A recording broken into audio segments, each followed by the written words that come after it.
I'll now pass the floor to Dr. Nazrul, please, for his intervention.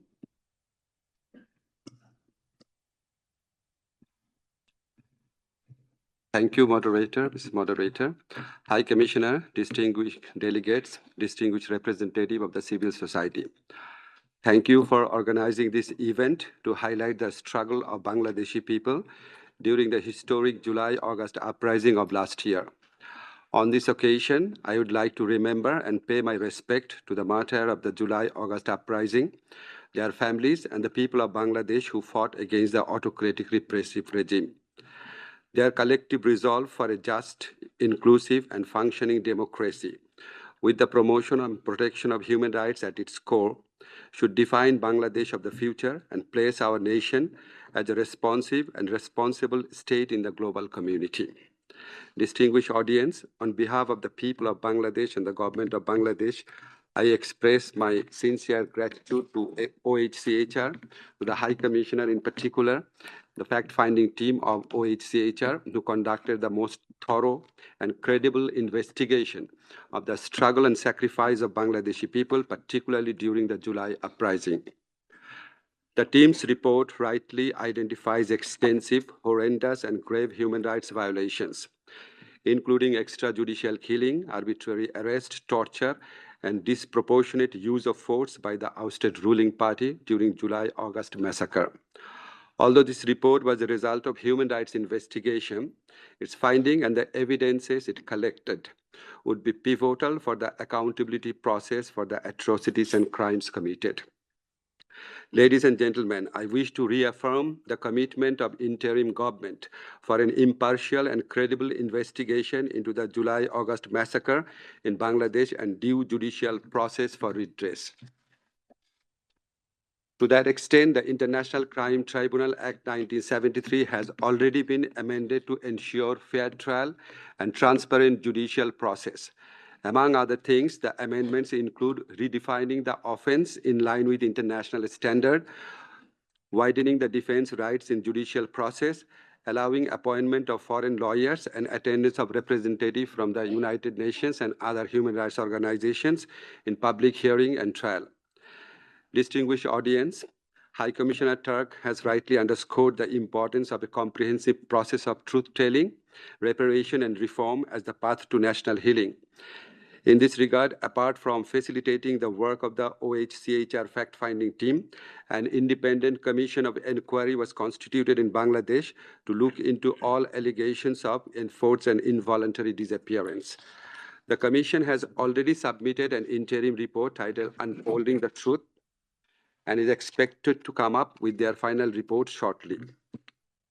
Let me also mention that the interim government has also decided to define and include enforced disappearance in our penal law and is seriously exploring the options of acceding to the optional protocol of the Convention Against Torture before 26 June.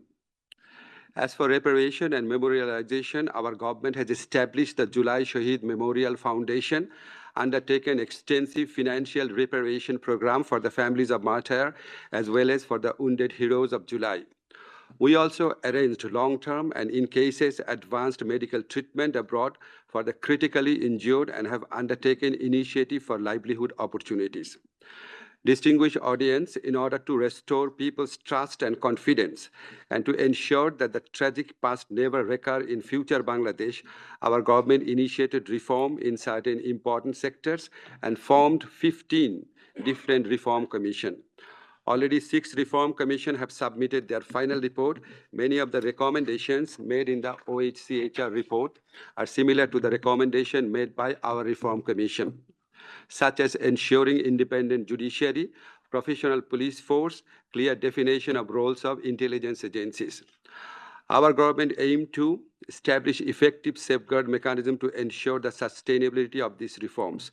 To that end, a National Consensus Commission led by the Honorable Chief Justice, Dr. Muhammad Yunus himself, was formed, which has started consultation with the political parties and other stakeholders to implement the reform initiatives.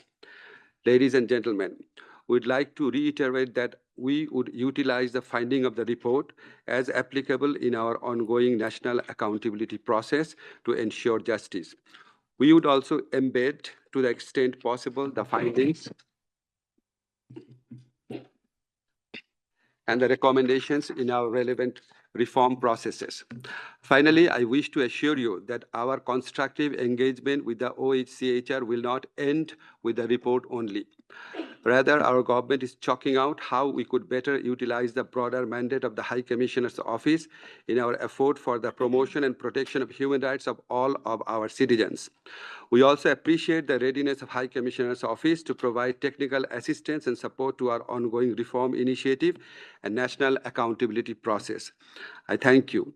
Distinguished audience, may I now request your kind attention to watch a video. It's entitled Jatrabari, Evidence of a Massacre. And I'm really grateful to David Bergman for producing this video. He's here. Thank you, David. And I would like to request the moderator to please play the video. Now, I'm just telling you, this is a first 3 minutes version of the video, and it's only tips of the iceberg of what happened in Bangladesh.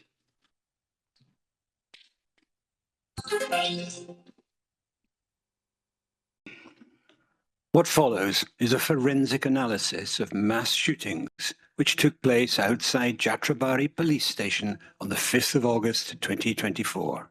It was compiled in September 2024 from verified contemporaneous cell phone and social media footage.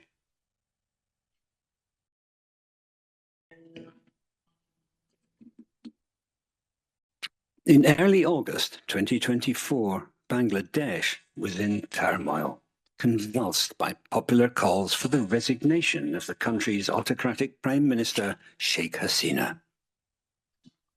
Weeks of student-led protests, initially over job quotas, had been met with brutal police repression, costing the lives of hundreds of people.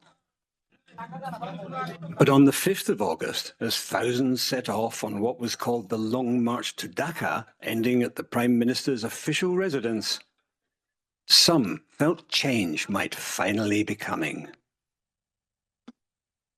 One of the routes to the demonstration ran alongside the Mayor Hanif flyover and past Jatrabari police station. Cell phone footage overlooking the police station just before 2 p.m. records the moment a large number of police officers in full riot gear emerged from the station compound, firing towards protesters on the road. This footage and related metadata has been examined by technical experts and verified as authentic and unmanipulated. For this film, some original clips have been enlarged and enhanced for clarity. In the very first frame of the clip, a group of 4 protesters can be seen desperately trying to escape as police just meters away fire in their direction. Video does not show what happened to them, but we can hear witnesses shout in alarm. Most of the fire is directed to the right of the screen, towards the marchers. There is no indication they pose any threat to justify police use of deadly force. Several officers are firing 12-gauge pump-action shotguns, which can be loaded with lethal or less than lethal payloads. Subsequent images of injuries, examined by a firearms expert, are consistent with the use of lethal cartridges loaded with lead pellets. After a minute or so, some police officers take more careful aim.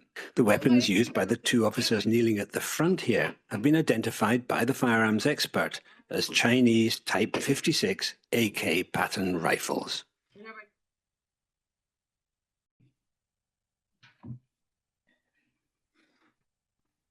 Thank you, Law Advisor. The video demonstrates exactly what happened and what we are trying to address here. It was an important reminder for I would the request you audience. to watch the full video, please. Then you will understand what happened in Bangladesh.